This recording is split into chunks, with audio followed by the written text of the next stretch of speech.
Good morning, everybody. Hope everybody's having a fantastic Thursday. Joe Chacho here.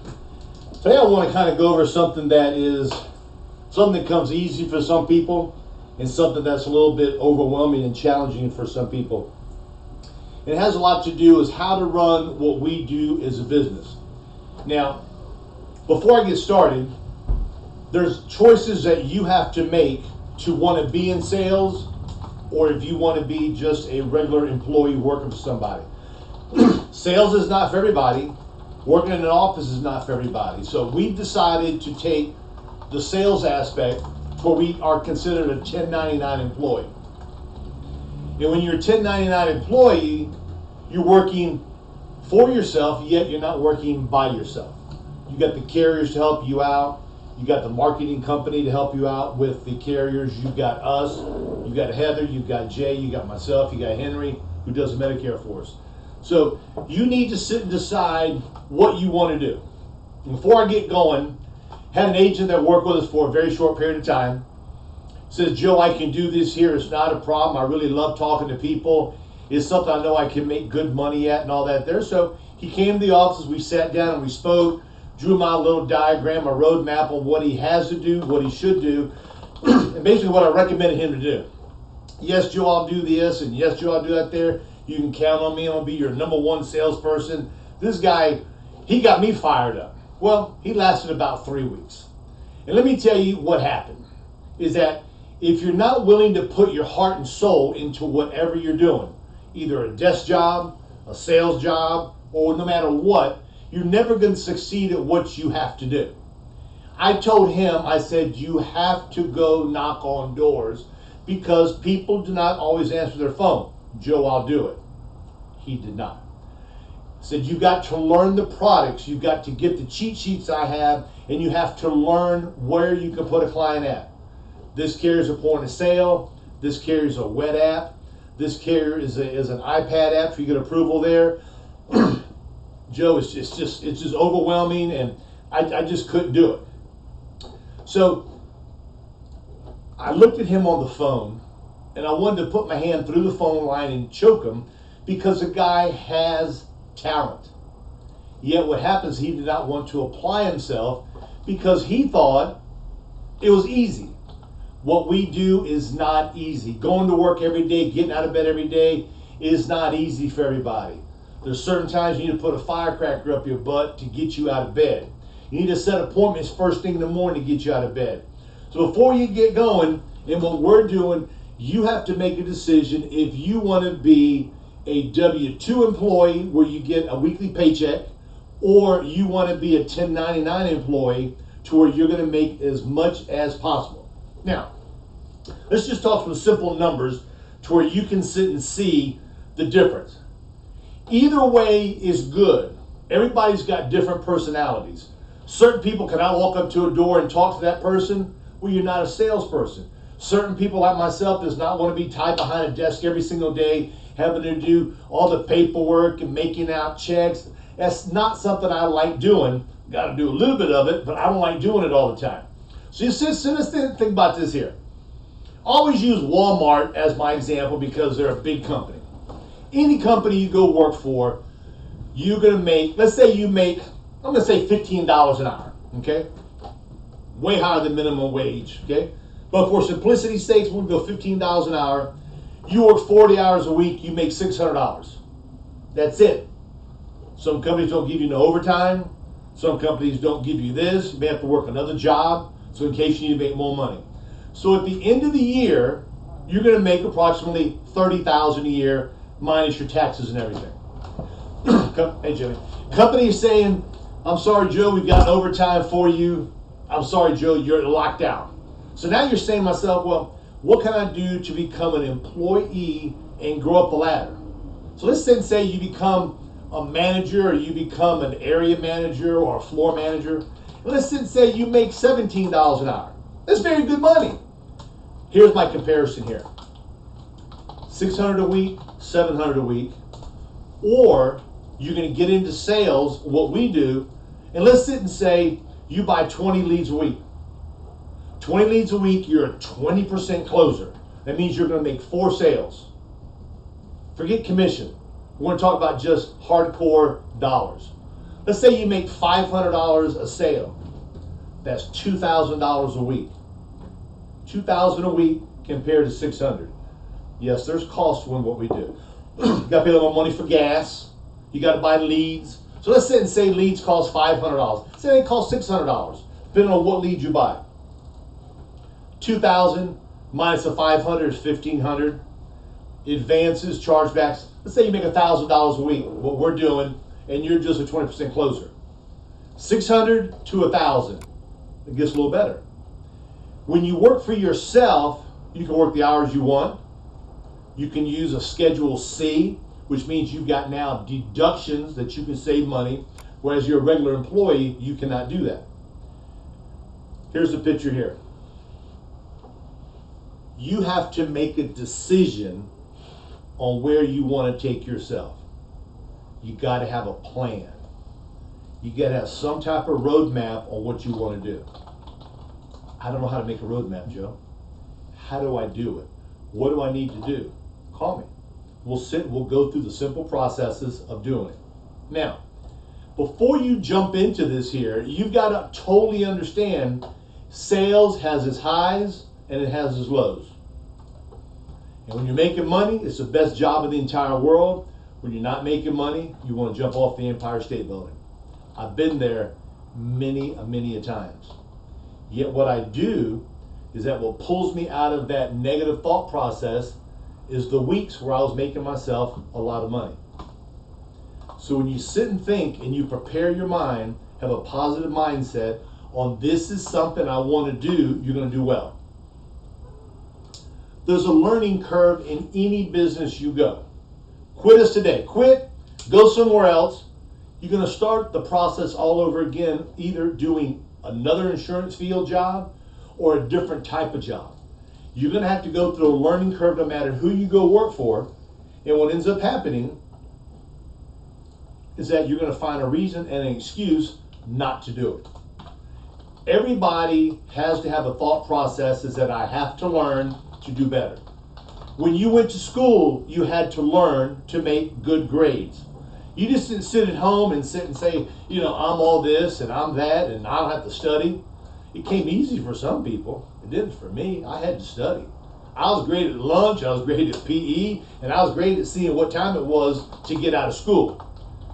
But yet I made some decisions when I was young that I wanted to do good in school. I wanted to make decent grades. I wanted to be proud when I walked in class to say to somebody, Joe, what'd you make on that last test? I made a 92 instead of a 64. So we have a lot of pride. Men and women have pride.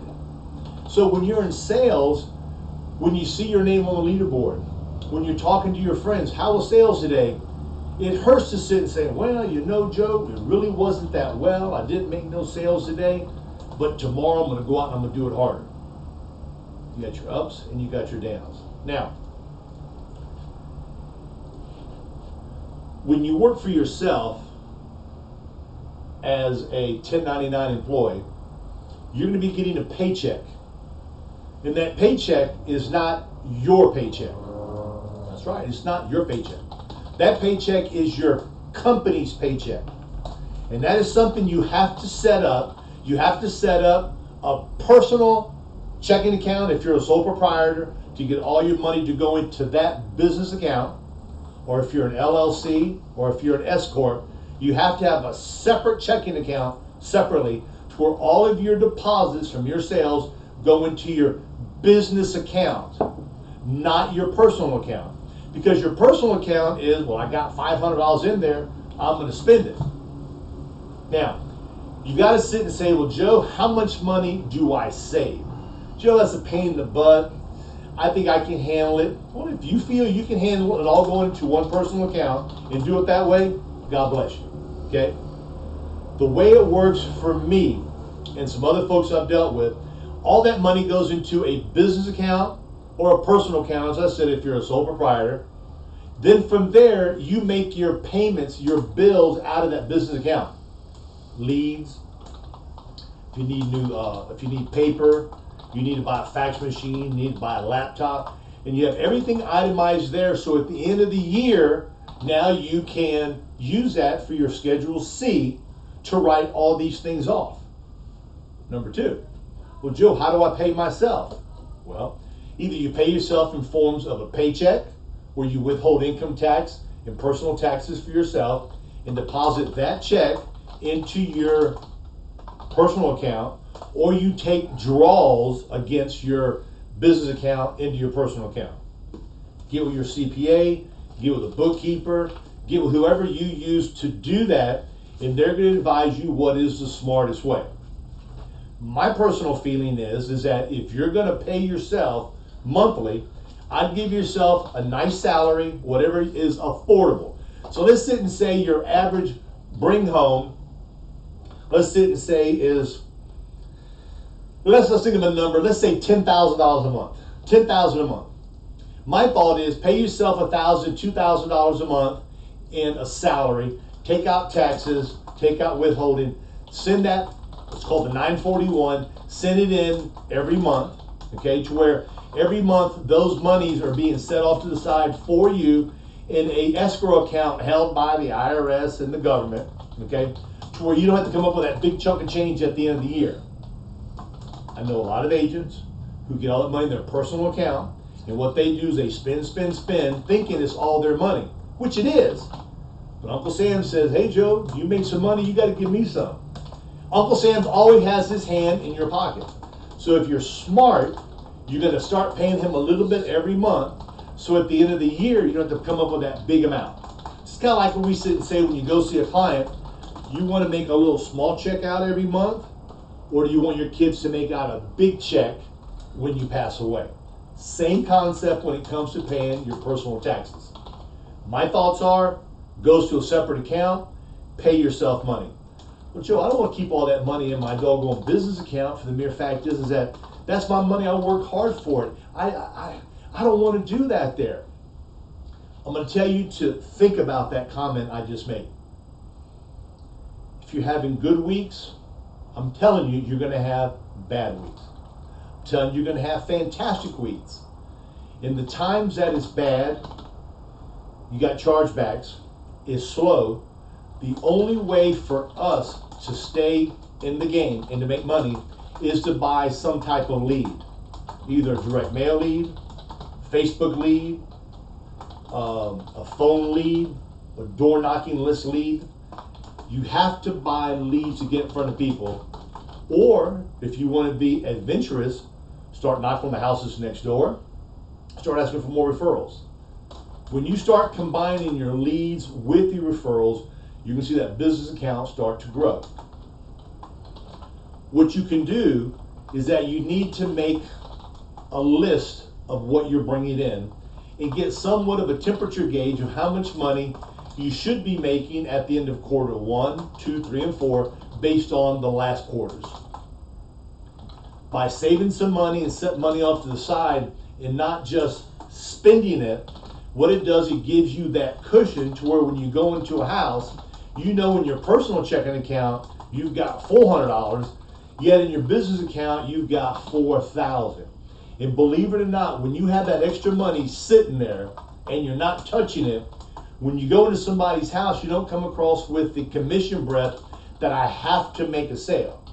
It actually relieves a lot of pressure off of your brain to where when you're in a house, you're saying, I got to make a sale. If I don't make a sale, they're going to take my car away. If I don't make a sale, what happens is that our mind starts playing games with us, and what ends up happening is that it affects your thought process. It affects your ability to think properly, and what happens is that those files that are opening and closing in your mind are not able to open properly because you're thinking about that bill you got to pay. When you got money set off to the side, you're kind of sitting back, laying back like this here, say, if you buy, you buy. If you don't, you don't. I don't care. No big deal. I got money in my savings account. When your mindset is set like that, guys, I'm going to tell you, you're going to come across a lot smoother, and you're not going to come across with the aggressive personality, and you're not going to come across like a wild Tasmanian devil feeling you got to make a sale. Now, you work for somebody, you're going to make $600 a week, $700 a week, whatever you're going to make. When you work for yourself, you can make endless amounts of money. Joe, come on, Joe. There's no way for me to make $2,000 a week selling insurance, knocking on doors. Guys, I've done it. I've got agents who make $4,000 a week. Okay? They're out there hustling. And they're buying leads.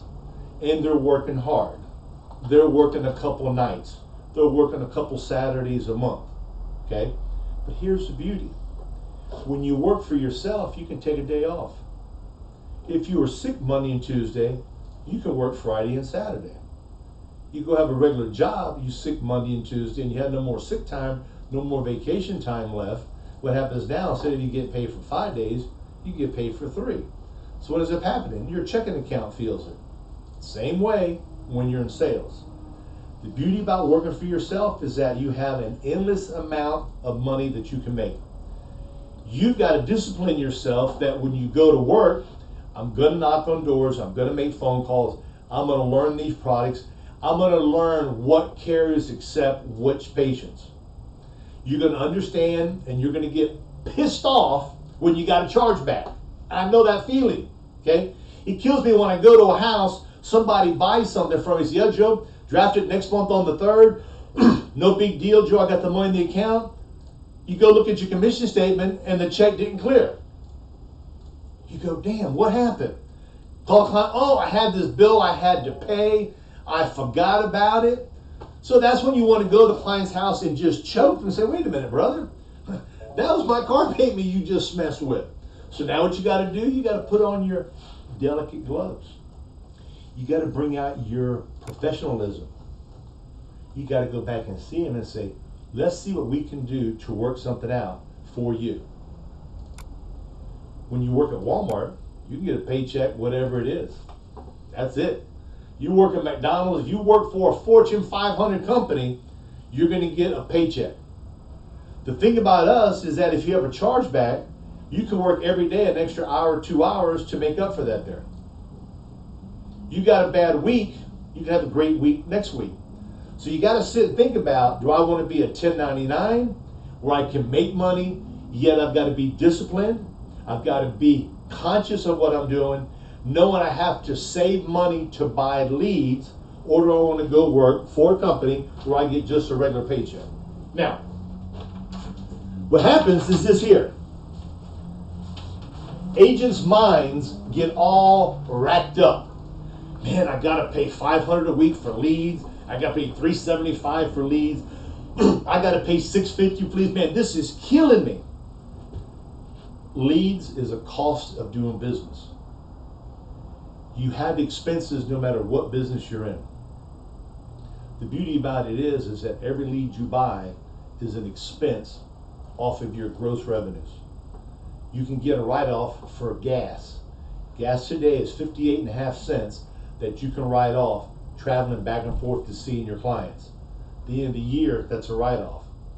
So theoretically, you're making more money than you thought you were, because instead of paying in taxes at the end of the year, you're getting these write-offs to help you out.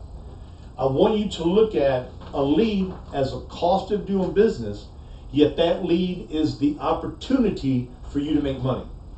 That lead gives you the opportunity to, hello, my name is Joe, you sent this card off, wanted some information. I'm here to spend 2 minutes with you. May I come in? Start wiping those feet off, okay? Think of it as an opportunity, not as a cost. Think of every lead as $500. So if you got 20 leads at $500, you have an opportunity to make $10,000 a week. Are you 100% closer? I hope you are. I wish you would be, okay, because you'd be way better than me. But you got to sit and look at it. You got to be rational. If I was to do 20%, I'll make $2,000. 25%, 30%, I'll make $3,000 a week, minus your expenses. So look at a lead as a means to the end of making money. Don't think about it, oh, I got to spend another $650. Because what's happening is that it's something you have to do to be in the insurance business, okay? Now, if you're smart, you're going to use those 20 leads to ask for referrals, knock on the houses next door. That's my thought process. So if you can ask for referrals, and you can knock on the houses next door, and you can make 1.5 extra sales per week that cost you nothing, use that money to pay for your leads, it's a break even, okay? And the lead that you use, ask for referral, paid for your leads.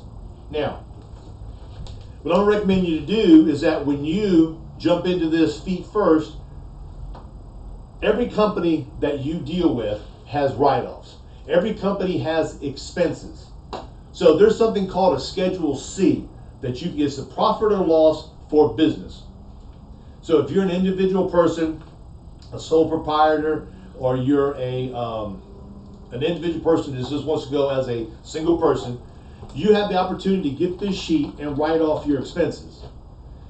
Here's a couple ways I'm going to recommend you guys to save your receipts to where at the end of the year, you know exactly what you have. Way number one is that you can get the big day timers, the big pages that are like this here on both sides.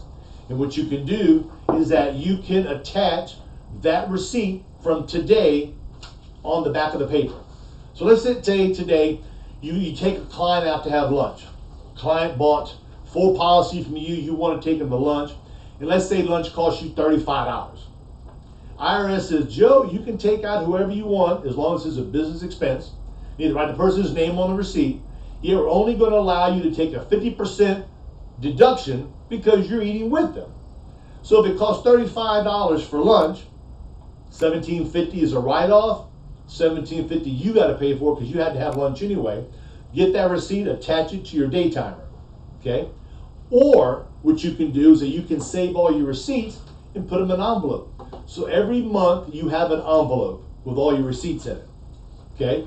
You can do the envelope, and you can also have a written chart.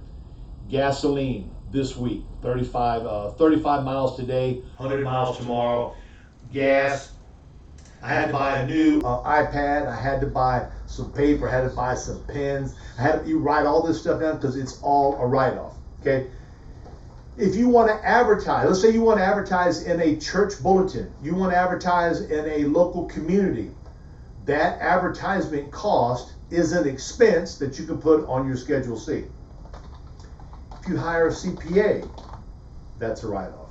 If you need to hire an attorney for something that is business related, that's a write-off, okay? Supplies, any type of fees you got to pay. So if you have non-resident license, let's say for me, I live in Florida. I've got non-resident licenses in probably 30 states. Every one of those costs that I have, it's a write-off for me. So what happens, I make this much, I get write-off, I get write-off, I get write-off, I get write-off, and then from there, then is where they decide how much income tax I'm going to pay, okay? If you travel, let's say you're going to go and you live in Tampa, and you're going to go all the way, let's say you go to Jacksonville to work leads, which is like a 3-hour ride from here. And you got to spend the night in a hotel. The hotel is an expense for you to write off. The meals you have over there just for you, no write-off because you got to eat anyway, okay? Dry cleaning is not an expense for us because you got to have clothes. Now, if you had a uniform that was told to you by your company, then that's a write-off. But when it comes to just regular clothes, I take my shirts to the cleaners, that's not a write-off, okay? Now, you got to sit and ask yourself, where do I want to be in 1 year, 3 years, 5 years, and 10 years? You got to have a plan on where you want to go. Without a plan and without a direction of where you want to go, you'll be going around in a circle, okay? It's something you need to have a long talk with yourself and decide what you want to do. You've got to start making sacrifices now, and you got to start saving some extra money. When you make $500 a day, that doesn't mean go out and spend $500 tomorrow. It means kind of put that money off to the side. Kind of learn how to do without. Come on, Joe. I can't do without something. I got to have those new pair of tennis shoes. Joe, I got to have that new shirt. If you have to have it, go buy it. But what's going to happen is that the person that saves that money for the rainy days and has the opportunity to use that money to buy leads, they're going to become more beneficial to themselves for the mere fact is they have the money to make money. If you want to get that money to always buy something, and you want to leave your business account very, very thin and very light, when you come across hard weeks, chargebacks, now you can't buy leads, and without leads, you can't make money. Joe, come on, man. I work some of my old leads. I ain't got to worry about that there. If I don't get leads for 2 weeks, it's not going to kill me. That'll work out a couple times, but when you start doing this week after week, month after month, it's not going to work. Fresh people, fresh faces, fresh areas to where you're constantly getting in front of people is how we make money. When you decide to dedicate yourself to becoming a 1099 employee, and you call me and we work out a plan of where you are and where you want to be, I can tell you how many leads to buy, how many doors to knock on, how many referrals to get. From there, I can show you how to do that. Yet what you need to do is to learn the products. You need to learn how to do an iPad. You need how to do an e-app, a point of sale. You need to know underwriting and medication, because that is what's going to make you money. It's a cost of doing business. You go work for somebody else, there's a cost in doing business. Yet when you work for yourself in the insurance industry, and you got more than 2, 3 carriers, you've got to learn these carriers so when you go into a home, you're well versed and you know where to put that person at to where you make a sale. Because it's no fun to go to somebody's house, do an application, and hear the word on the phone, declined. So enough to make you want to jump off a bridge. Now, think about this.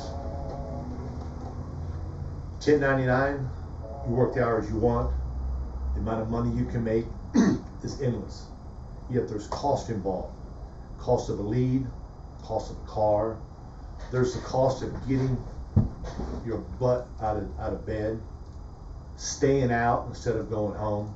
Because when you go to work for somebody, they say, okay, you got to be work at 9, go to lunch from 12 to 12:30, come back to work till 5:30, and you go home. Get a paycheck that they direct deposit to your account. You can live happily ever after. 1099 or a W-2. Both of them are great. It all depends on where you want to be. If you want to make the opportunity for yourself to make endless money, and you got the guts to knock on a door, you've got the willpower to get out of bed, stay out a little bit late, make sacrifices to work nights and Saturdays, make sacrifices to save your money and not spend it, that's what makes people more money. Because the secret to a successful business is to look at your income, look at your revenue. If your revenue grows, okay, and your costs go down, it's called your gross profit there. You're making a whole lot more money. So the bigger your sales go up and the lower your actual costs go down, you're going to be making a whole lot more money. And that's got a lot to do with you studying. You don't have to buy 25 leads a week. You can buy 20 leads a week because you're making those 20 work. Think of a lead as an opportunity to make money. It's also a cost to do business, and it's also a write-off off the bottom line. With that said, guys, I'll let you go.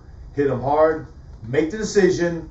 W-2, 1099, work for somebody or work for yourself, yet you're not by yourself, because I'm here for you. Make it a great day. I appreciate your hard work. We'll talk soon.